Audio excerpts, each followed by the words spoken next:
जय हिंद। इस वीडियो में समझते हैं कि कोरोना वायरस किस तरह से हमारे शरीर में अटैक करता है और उससे हमारी मृत्यु कैसे हो जाती है, और वैक्सीन किस तरह से उस कोरोना वायरस को हरा देता है, या कोई व्यक्ति स्वतः कैसे ठीक हो जाता है वैक्सीन से, और वैक्सीन कौन सी सबसे ज़्यादा कारगर होगी, हमें कौन सी वैक्सीन को लगाना चाहिए, इस सब के बारे में हम समझा देते हैं। जैसा आप सब जानते हैं कि कोरोना जो है कहीं ना कहीं संपर्क में आने से ही फैलता है किसी इन्फेक्टेड व्यक्ति से, जिसमें सबसे ज़्यादा महत्वपूर्ण होता है ये इसका जो ड्रॉपलेट्स होता है। ये सब आपको पता है, इसीलिए थोड़ा सा 1 मीटर दूरी जो कहा जाता है कि कम से कम गैप बना के रखना चाहिए। देखिए, कोरोना जो वायरस है ना, इसके बाहर 2 हिस्से होते हैं। एक इसका जो बाहर इस तरह से निकला हुआ है नुकीला भाग, इसे कहते हैं स्पाइक प्रोटीन। यही सबसे घातक है, स्पाइक प्रोटीन। अगर इसका जो स्पाइक प्रोटीन है, ये बाहर वाला, अगर इसको तोड़ दिया जाए, इसको टकला कर दिया जाए, तो किसी काम का नहीं, फिर कोरोना से कोई नहीं डरेगा, यही भाग जाएगा। और इसके अंदर एक होता है गुच्छा जैसा, ये इसे कहते हैं जेनेटिक मटेरियल। ये करता है, ये हमारी बॉडी में घुसने में मदद कर देता है, और ये जेनेटिक मटेरियल जो है ना, अपने जैसे नए संतान को उत्पन्न कर देता है। इसलिए अगर एक भी कोरोना वायरस आया तो इसके अंदर का ये जो जेनेटिक मटेरियल है, ये उसको 1 से कब 1 लाख बना देगा, कब 1 करोड़ बना देगा, कुछ नहीं पता। तो ये जनरेशन बढ़ाने के लिए होता है, ये स्पाइक प्रोटीन शरीर में एंट्री करने के लिए होता है। ये कोरोना वायरस जो होता है, इसका ये स्पाइक प्रोटीन जो होता है, ये केवल फेफड़े में ही टच कर सकता है, बाकी शरीर में कहीं से भी ये एंट्री शरीर के अंदर सेल में नहीं कर सकता है। फेफड़े के जो सेल होते हैं काफ़ी सेंसिटिव होते हैं, और सेल में भी जो सेल मेम्ब्रेन होता है, वहाँ से ये एंट्री नहीं कर सकता है। सेल मेम्ब्रेन कुछ खास चीज़ को ही अपने अंदर जाने देते हैं, जैसे प्रोटीन, विटामिन, इन सब को जाने देते हैं। बाकी जो नया कुछ चीज़ आएगा ना, जो बॉडी में बाहर से लिया जाता है, तो उसको जाने के लिए ये रिसेप्टर लगे होते हैं। कोरोना वायरस का ये स्पाइक प्रोटीन इसी रिसेप्टर पर चिपक जाता है, और इसी के माध्यम से अंदर चला जाता है, और अंदर जाके अपना जेनेटिक इन्फॉर्मेशन दे देता है। और ये फेफड़े में ही जाता है, क्योंकि फेफड़े के जो लंग्स के जो टिश्यूज होते हैं, जो उसके सेल होते हैं, वो काफ़ी सेंसिटिव होते हैं। अब देखिए, ये जो कोरोना वायरस है, ये फेफड़ा है, फेफड़ा का ये रिसेप्टर है, ये ससुरा पकड़ लेता है कोरोना को, और कोरोना जाके इसी में चिपक जाता है, और यही इसको खींच के अंदर लेके चला जाता है। यही सबसे घातक हो जाता है। जैसे ये रिसेप्टर में चिपकता है, रिसेप्टर इसको खींच के अंदर ले जाता है, ये यहाँ से चिपका के अंदर लेके चला जाएगा। अंदर जाने के बाद इसका जेनेटिक मटेरियल जो है, आरएनए जो है, ये हमारे शरीर के अंदर जाके डीएनए से मैच करने लगता है, हम लोग के फेफड़ा के अंदर चला जाता है। और फेफड़ा के अंदर जाने के बाद, जैसे ये इसके रिसेप्टर पे टच हुआ इसका स्पाइक प्रोटीन, और ये इसको लेके अंदर गया, और अंदर जाने के बाद ये क्या करता है, हमारा न्यूक्लियस जो है, हमारे शरीर का जो न्यूक्लियस है, ये बहुत सीधा साधा है। इसको पता है कि स्पाइक प्रोटीन से जो भी ये रिसेप्टर से अंदर आ रहा है, वो ठीक ठाक आदमी है। तो इस ससुरा जो कोरोना है, इस सीधे जाके पूछता है न्यूक्लियस से कि फोटोकॉपी मशीन कहाँ है, कहाँ है वो फोटोकॉपी मशीन जिससे नए नए चीज़ों के बनते हैं। तो हमारे शरीर में फोटोकॉपी मशीन का काम करता है राइबोसोम। ये राइबोसोम धड़ाधड़ फोटोकॉपी करता है, किस चीज़ का, तो प्रोटीन का। तो हमारे शरीर में धड़ाधड़ प्रोटीन निर्माण करने का काम करता है यही राइबोसोम। अब देखिए, फोटोकॉपी मशीन की एक खराबी है, इस पर कौन सा पेपर रखे हैं, ये उसी का कॉपी करेगा, इसको नहीं पता कि कॉपी क्या हो रहा है। अब ये जो कोरोना वायरस है, इस रिसेप्टर के माध्यम से न्यूक्लियस में आ गया है, न्यूक्लियस इसको बता दिया कि राइबोसोम के पास चले जाओ, वही फोटोकॉपी करता है। अब ये छोटा जो कोरोना वायरस है, ये क्या करेगा, इस फोटोकॉपी के पास जाएगा, और यहाँ जो प्रोटीन वाला पेपर रखा है उसको हटा के अपना जेनेटिक मटेरियल रख देगा जो इसके अंदर है, मतलब अपने खानदान का फोटोकॉपी कराने लगेगा। अब एक कोरोना वायरस अंदर गया था, लेकिन राइबोसोम की मदद से वो अपने हजारों कॉपी अंदर बनाने लगा, और फेफड़ा के अंदर धड़ाधड़ धड़ाधड़ धड़ाधड़ कोरोना वायरस बनने लगे सब। अब हमारा ही बॉडी उसको कोरोना वायरस बना रहा है। सोचिए, हमारा खुद का फेफड़ा, हमारा खुद का राइबोसोम जो कल तक प्रोटीन का फोटोकॉपी करता था, उसके स्कैनर से प्रोटीन हटा के आरएनए, ये कोरोना वाला ने अपना आरएनए रख दिया, उसी का फोटोकॉपी कर रहा है। तो इसको रेप्लिकेशन कहा जाता है। बहुत तेजी से बढ़ते हैं सब यहाँ पर। अब पूरे फेफड़े में ना ये कोरोना वायरस घूमने लगते हैं। तो हमारे शरीर का जो इम्यून सिस्टम है, कहते हैं ये कौन चीज़ है रे, ये कौन चीज़ आ गया यहाँ पर। पूरा इम्यून सिस्टम कंफ्यूजन में हो जाता है, उसको पता नहीं चलता है कि है कौन, लेकिन ये समझ जाता है कि ठीक आदमी नहीं है, इसको मारना चाहिए। तो हमारे शरीर का जो इम्यून सिस्टम है, ये इसको लगता है मारने, धड़ धड़ धड़ धड़ धड़ मार काट करता है। तो हमारे शरीर को पता ही नहीं चल रहा, हम लोग ऐसे घूम रहे हैं आराम से, हम लोग के फेफड़ा में मार धाड़ चल रहा है, हमारा एंटीबॉडी जो है, ये हमारा इम्यून सिस्टम धड़ धड़ मार रहा है इसको। तो हम लोग को बुखार आना चालू हो जाता है, क्योंकि हमारे शरीर का ये डिफेंस मैकेनिज्म है कि जब भी अंदर मार धाड़ चलती है तो बुखार हो जाता है, ताकि वो टेम्परेचर से कोई कोई नए नए छोटे मोटे वायरस वगैरह ऐसे मर जाए, लेकिन ये ससुरा मरता नहीं है यहाँ पे, अरे मारे जा रहा है, मर ही नहीं रहा है यहाँ पे। तो न्यूक्लियस कहता है कि रे आप बकलोलवा, वो मारने से नहीं मरेगा, यहाँ फोटोकॉपी होके उधड़ाधड़ निकल रहा है, इसकी कमी ही नहीं कर सकते तुम मार के। तो ये कहता है कि भैया तो हम कौन सी करें। तो न्यूक्लियस इसको बताता है हमारे इम्यून सिस्टम को कि एक काम करो, तुम एंटीबॉडी बनाओ, क्योंकि इसको घुसने से रोको, क्योंकि अगर ये घुस जाएगा ना, एगो तो घुस के अपना फोटोकॉपी बना ही रहा है, इसको घुसने से रोको। तो ये कहता है कि क्या करे, ही रिसेप्टरवा नोच देगा। तो ये कहता है ना रे भैया ओकरा मत नोच, एके नोच देगा ना तो कब वो दवाई खाएगा तो दवाइयों अंदर नहीं जाएगा। एक काम करना, इसी को बर्बाद कर दो, इसका जो खोपड़िया है, इसको खोपड़िया को कैसे भी बर्बाद करो। तो खोपड़िया का जो चिपकने वाला ना, उसका थुथुरा कूच दिया जाता है। तो थुथुरवा कूचने के लिए एक एंटीबॉडी होता है। तो हमारे शरीर का डिफेंस मैकेनिज्म एक एंटीबॉडी बनाता है। ये एंटीबॉडी जाके इसके मुंह से सट जाता है, मुंह से चिपक जाएगा। देखिए यहाँ जाके चिपक गया, ये ऐसे चिपक गया, ऐसे चिपक गया। तो ये चिपक जाते हैं सब, तो वो जैसे चिपक जाएगा तो वो इससे नहीं सट पाएगा। अब इसके स्पाइक प्रोटीन जो हमारे फेफड़े के रिसेप्टर से सट रहा था, अगर एंटीबॉडी शरीर में बनने लगेगा तो जाके चिपक जाएगा इसकी स्पाइक प्रोटीन से, और वो चिपक नहीं पाएगा। बस इसी तरह कोरोना सही हो जाता है। जिसके शरीर में एंटीबॉडी बनने लगा, वो एंटीबॉडी जाके किससे चिपकेगा, कोरोना वायरस के यहाँ पर जो स्पाइक प्रोटीन है उससे, और इस सिस्टम को लॉक कर देगा। अब ये लॉक कर देगा तो ये वाला इसमें जा नहीं पाएगा। लेकिन इस ससुरा कोरोना के बाहर बहुत ज़्यादा स्पाइक प्रोटीन है, तो बहुत ज़्यादा मात्रा में एंटीबॉडी होना चाहिए, तभी ना ये सबको लॉक करेगा। अभी देखिए ना, 1 2 3 4 5 पाँचें को लॉक कर पाया, इस ससुरा कहीं ना कहीं से सट के घुस जाएगा। इसलिए हमारे शरीर में एंटीबॉडी ज़्यादा बनना चाहिए। देखिए यहाँ पे खूब ज़्यादा मात्रा में एंटीबॉडी बना है, ये सब देखिए एंटीबॉडी। तो जिसके शरीर में ज़्यादा एंटीबॉडी बना, वो कोरोना जैसे आया, एंटीबॉडी बन गया, धड़ाधड़ कोरोना का मुंह बंद कर दिया, अरे चुप ससुराना, तो तू सट के अंदर घुस जाएगा। और जिसमें ये एंटीबॉडी नहीं बन पाया, वही लोग मर जाते हैं। तो कहा जाता है जिसका इम्यून अच्छा होगा, अच्छा होने का मतलब वो एंटीबॉडी ज़्यादा बना देगा, कोरोना का मुंह चिपका देगा, थाप दिया, चल चुपचाप रहो यहाँ पे, अब वो बच जाएगा यहाँ पे। अब आपको एक बात समझ में आ रही होगी हल्का हल्का कि वैक्सीन क्या करेगा। वैक्सीन कुछ नहीं करेगा, बल्कि वैक्सीन इसी एंटीबॉडी को बनाएगा ताकि यह एंटीबॉडी कोरोना के स्पाइक प्रोटीन पर जाके सट जाए और उसका मुंह बंद कर दे। अगर मुंह बंद हो गया तो कोरोना हमारे शरीर के रिसेप्टर से टच होकर अंदर नहीं जा पाएगा, वो ऐसे ही ऊपर घूमते घूमते अपने से मर जाएगा। तो वैक्सीन का यही मेन काम हो गया कि वैक्सीन जैसे हमारे शरीर में लग जाता है तो इतना ज़्यादा हमारे शरीर में एंटीबॉडी बन जाता है कि ये एंटीबॉडी कोरोना को चारों ओर से घेर लेता है, कहता है कि आओ आओ सट जाओ हमारे में। तो चारों ओर से ये एंटीबॉडी सट जाता है। जब एंटीबॉडी सट जाएगा तो कोरोना के जितने स्पाइक प्रोटीन है उसका मुंह बंद हो जाएगा, हमारे शरीर में एंट्री नहीं मार पाएगा, दूसरा कोई काम नहीं है। जैसे देखिए ये एक ह्यूमन सेल है, अब इसमें क्या है, कोरोना वायरस का स्पाइक प्रोटीन फंस गया है, लेकिन जब उसमें न्यूट्रलाइज किया गया एंटीबॉडी देकर तो ये एंटीबॉडी जाके इससे सट गया है, ये एंटीबॉडी सट गया। अब ये इससे डायरेक्ट टच में नहीं आ सकता है, तो हमें कोरोना नहीं होगा। यही काम होता है हमारे वैक्सीन का। अब इसमें इतना टाइम क्यों लग गया, तो देखिए वैक्सीन बनाने में सबसे बड़ा था कि इसके अंदर का जेनेटिक मटेरियल जो फोटोकॉपी कर रहा था वो क्या है पता करने के लिए। तो बाद में पता चला कि वो आरएनए है। देखिए हमारे शरीर में डीएनए होता है, डाईऑक्सीराइबोज न्यूक्लियोटाइड। डीएनए जो होता है वो 2 धागा का बना होता है यहाँ पर देखिए, और आरएनए जो होता है वो केवल सिंगल हेलिक्स होता है, सिंगल धागा का बना होता है आरएनए। तो जितने वायरस होते हैं वो आरएनए होते हैं, ज्यादातर वायरस आरएनए।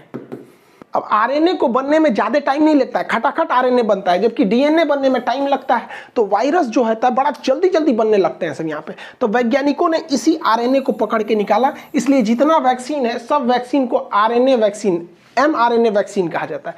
तो इस कोरोना का जो आरएनए है उसे वैज्ञानिकों ने निकाल लिया। अब देखिए हम लोग में तो डीएनए पाया जाता है, तो डीएनए नहीं है, देखिए डीएनए आरएनए में अंतर नहीं। एक उखाड़ दीजिए इसका तो क्या बन जाता है, आरएनए बन जाता है। तो डीएनए से आरएनए बनाया जा सकता है, उखाड़ के नोच लीजिए बस क्या बन जाएगा, आरएनए बन जाएगा। तो वैज्ञानिकों को कोरोना वायरस का आरएनए मिल गया। तो कोरोना कैसा वायरस है, एक आरएनए वायरस है, बस हमको ये मिल गया। अब वैज्ञानिकों ने क्या किया, इस आरएनए वायरस को केमिकल से कमजोर करके इसका नकल कर लिया, और इसे नकल करके जैसा इसके अंदर आरएनए था वैसे ही आरएनए को इंजेक्शन से हमारे बॉडी के अंदर भर दिया। और जैसे बॉडी के अंदर भरा तो बॉडी के अंदर क्या पहुंच गए सब, ये कोरोना वायरस। बट ये ओरिजिनल तो है नहीं, ये तो लैब में इन्होंने आरएनए से बनाया है, ओरिजिनल नहीं है। अब बताइए, ये ओरिजिनल नहीं है लेकिन दिखने में तो उसी के जैसा है, और जब दिखने में वैसे ही है तो शरीर के अंदर जाएगा तो शरीर के अंदर से एंटीबॉडी बनने लगेंगी ज़्यादा ज़्यादा, और इन दवाओं में एंटीबॉडी को बढ़ाने के लिए केमिकल मिला दिया जाता है, तो ज़्यादा से ज़्यादा एंटीबॉडी बनने लगेगी। तो जब कभी हमें वैक्सीन लगा दिया जाता है तो यह वैक्सीन एंटीबॉडी का निर्माण बहुत जोर से करने लगती है और हमारे शरीर में खूब ज़्यादा एंटीबॉडी हो जाता है, जो कि नकली कोरोना वायरस को देखकर बना होता है। और इसी बीच में ना पूरे उस कोरोना वायरस को घेर लेते हैं, हमारे शरीर में पूरा का पूरा एंटीबॉडी हो गया। और जब कभी भी ओरिजिनल कोरोना आता है तो हमारे एंटीबॉडी घेर लेते हैं कोरोना का, चाचा आ गए, चाचा आ गए, चाचा को घेर लो, चाचा को घेर लो, पूरा घेर लेते हैं चाचा को, और चाचा का थूथूर चिपका देता है, लो चुपचाप सट गया यहाँ पे, तो सटा लेते हैं सब। अब कोरोना तो कुछ कर नहीं पाएगा क्योंकि वो डायरेक्ट सेल मेम्ब्रेन में नहीं घुस सकता है, क्योंकि सेल मेम्ब्रेन सेमी परमेबल होता है। बायोलॉजी के बैच में पढ़ा दिए थे, सेमी परमेबल का मतलब होता है अर्धपारगम, मतलब किसी खास चीज़ को जाने देगा और कुछ खास चीज़ को ही आने देगा, उस खास चीज़ में कोरोना शामिल नहीं है। इसलिए कोरोना जब भी जाएगा तो रिसेप्टर से जाएगा, और ये एंटीबॉडी जाके कोरोना के स्पाइक प्रोटीन का मुंह चिपका दिया, रिसेप्टर से सटेगा नहीं। यही एक सिंपल फंडा होता है वैक्सीन का, ये वैक्सीन यही काम करते हैं सब। अब दुनिया के कई तरह के वैक्सीन है, जिसमें फाइजर जो है वैक्सीन, इस ससुरा अमेरिका का है, इसको -70 डिग्री पे रखना है, ये भारत में पॉसिबल ही नहीं है, हालांकि इसके साइड इफेक्ट ज़्यादा देखे गए। रूस का स्पुतनिक वैक्सीन है, और यूएनओ ने बनाया है गरीब देशों के लिए, अफ्रीका के लिए, जिसमें भारत की भी योगदान है, नोवावैक्स ये वैक्सीन है। ऑक्सफोर्ड यूनिवर्सिटी और एस्ट्राजेनिका ने मिलकर जो वैक्सीन बनाया है उसे भारत में नाम दिया गया कोविशील्ड। ये वैक्सीन भारत में बनी नहीं है, इसका प्रोडक्शन होगा serum institute of India Pune में, जिसके सीईओ हैं आदार पूनावाला। तो ये वैक्सीन है, जितनी वैक्सीन है ये सारी की सारी वैक्सीनें mRNA पर डिपेंड है, यानी आरएनए वैक्सीन है। मतलब कोरोना का कॉपी करें, हमारे बॉडी में घुसा दो, उसको देखा देखी जब वो बनने लगेंगे एंटीबॉडी, तो उस एंटीबॉडी की मात्रा बढ़ा दो, और जब ओरिजिनल कोरोना आएगा तो उसका थुथुर चाप देंगे, सभी सब इसी पर काम करता है। लेकिन भारत का वैक्सीन इस पर काम नहीं करता है। भारत का वैक्सीन जो है भारत बायोटेक ने बनाया, इसे भारत बायोटेक ने, इसका नाम है कोवैक्सीन। ये अलग ही कंसेप्ट है। कोवैक्सीन में क्या किया गया है कि कोरोना वायरस को ही कमजोर करके उसको थूर कूच के हमारे शरीर में भर दिया गया है। अब बताओ, उसे थोड़ा थुरा कूचा गया है, इसका जेनेटिक मटेरियल को खूब अच्छा से कूच काच दीजिए और कूच काच के हमारे शरीर में भर दीजिए, और शरीर में जैसे भरेंगे तो जाएगा अंदर, न्यूक्लियस से कहेगा हमारा फोटोकॉपी बनाओ, ये बेचारा अपने कूचा गया है, एक फोटोकॉपी निकलेगा तो ऊंचाई निकलेगा, तो हमारे शरीर के एंटीबॉडी आके छाप लेगा सब, इसको कहेगा मारो मारो मारो मारो मारो। अब भाई हमारे एंटीबॉडी इस कमजोर कोरोना को खूब अच्छा से मार देगा। यही वजह है कि शुरुआत में जब वैक्सीन लिया जा रहा है ना, तो कुछ कुछ लोगों को हल्का फीवर आ जा रहा है, क्योंकि वो तो ओरिजिनल लड़ाई चालू है, लेकिन वैक्सीन के थ्रू बहुत ही कमजोर वायरस डाल दिया है भारत, बहु ओरिजिनल वायरस, लेकिन वो इतना कमजोर है कि वो उसका बच्चा भी कमजोर पैदा हो रहा है। तो हमारे शरीर का एंटीबॉडी उससे खेल खेल के सीख ले रहा है, और इसी बीच जब ओरिजिनल वायरस आ रहा है तो उसको भी मार के कूच दे रहे हैं। जा ससुरा, भारत वाला शुरू से जुगाड़ पर डिपेंड है। अब हैंड सैनिटाइजर क्या करता है, देखिए भाई, सैनिटाइजर का काम क्या होता है। सैनिटाइजर जब हम मारते हैं ना, तो ये कोरोना वायरस का जो बाहरी खोल है ना, जिस खोल के ऊपर ये स्पाइक प्रोटीन है, तो ये जो होता है ये सैनिटाइजर इस स्पाइक प्रोटीन को कुछ नहीं करता है, बल्कि जिसके ऊपर इसका खोल है ना, ये खोपड़िए फाड़ देता है, उसको टकला कर देता है, इस तरह से खोखला करके टकला कर देगा, इसका पूरा का पूरा ऊपर का खोपड़िए झाड़ के टकला हो जाएगा। इस ससुरा सैनिटाइजरवा जो है ना, ये तो वैक्सीनवा का बाप है। वैक्सीनवा तो खाली उसका ठोड़वे बंद कर रहा था, ये मारा पूरा टकले कर देता है उसको, अब उसका पूरा आरएनए बाहर निकल जाता है, तो कोरोना रोने लगता है, ओ माय गॉड मेरा आरएनए चल गया, अब क्या करेंगे आप।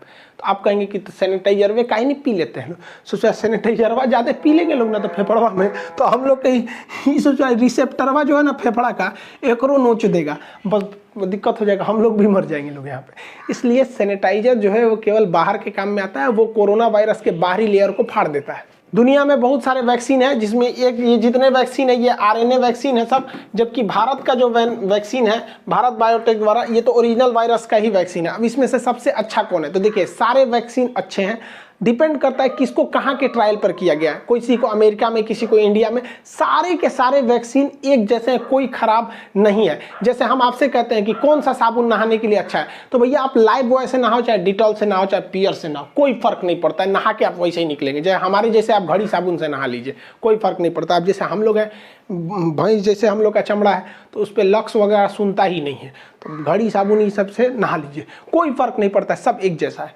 कोई दिक्कत नहीं आएगा। वैक्सीन जो है वो 60 से 90% तक ही वो कारगर है।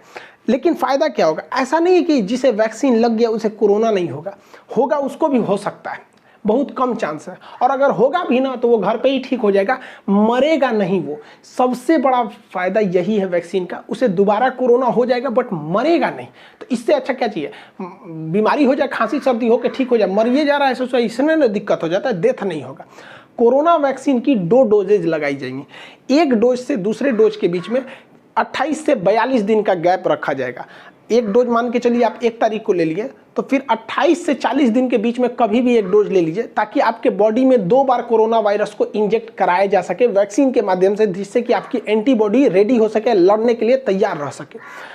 अब देखिए, एक रिसर्च करना ये है कि ऐसा माना जा रहा है कि अगर किसी व्यक्ति को पहला डोज अगर फाइजर का लगा दिया जाए और दूसरा डोज कोविशील्ड का लगा दिया जाए तो ये ज़्यादा असरदार होगा। लेकिन अभी क्या हो रहा है कि पहला डोज जिस वैक्सीन का है, दूसरा डोज भी उसी का है। लेकिन ऐसा वैज्ञानिकों का कहना है कि अलग अलग डोज दिया जाए। अब चूंकि भारत में 2 ही वैक्सीन है, एक कोविशील्ड है, एक कोवैक्सीन है, तो भारत सरकार को भी इस पर रिसर्च करना चाहिए कि पहला डोज देना चाहिए कोविशील्ड का, दूसरा कोवैक्सीन का ही दे दीजिए, ताकि ज़्यादा सूटेबल रहे, दोनों तरह से हम लोग उसमें वायरस से लड़ सके। यहाँ पर एक्सचेंज कर देना चाहिए। अब इसके साइड इफेक्ट को लेकर कुछ डर रहे हैं। देखिए, इसका कोई साइड इफेक्ट नहीं है, 99% लोगों को कोई साइड इफेक्ट नहीं है। कुछ लोगों को हो रहा है हल्का बुखार, तो आपको बता ही दिए, क्योंकि जैसे वैक्सीन जाएगा मारधाड़ चालू होगा, हल्का बुखार होगा, पैरासीटामोल खा लीजिए, नॉर्मल 1 रुपये का कम्बीफलान या फिर कैल्पोल वगैरह कुछ भी खा लीजिए, नॉर्मल सही हो जाएंगे। यहाँ पर इससे ज़्यादा कुछ नहीं होगा। थोड़ा बहुत आपको, कुछ लोग को सर दर्द की शिकायत मिली गई है, करोड़ों में 1-2 ठोको। अरे यार, तो जो सर दर्द और बुखार नहीं झेल सकता है ससुरा, तो नहीं तो जी कह रहा है ससुरा, ओकरा से डर रहा है। यहाँ पे कोरोना से नहीं डर रहा है, डर रहा है कि वैक्सीन लगाएंगे तो बुखार हो। अब कुछ लोग का इसी में अफवाह उड़ा दिया कि वैक्सीन लगाने से मर जाएगा। भाई देखो, किसी को कोरोना वायरस हो गया है, अब वो आज ही इन्फेक्टेड हुआ है, तो उसको लक्षण तो आज नहीं दिखेगा, और आज ही अगर जाके वो वैक्सीन लगा ले और 1 हफ्ता बाद, वैक्सीन तुरंत तो काम नहीं करेगा एक ही डोज पे, और 1 हफ्ता बाद वो कोरोना से मर जाएगा, तो लोग उसे ये नहीं कहेंगे कि कोरोना से मरा है, लोग अफवाह उड़ा देंगे, सोच रहा है कि वो वैक्सीने से मरा है। ऐसा कोई नहीं है।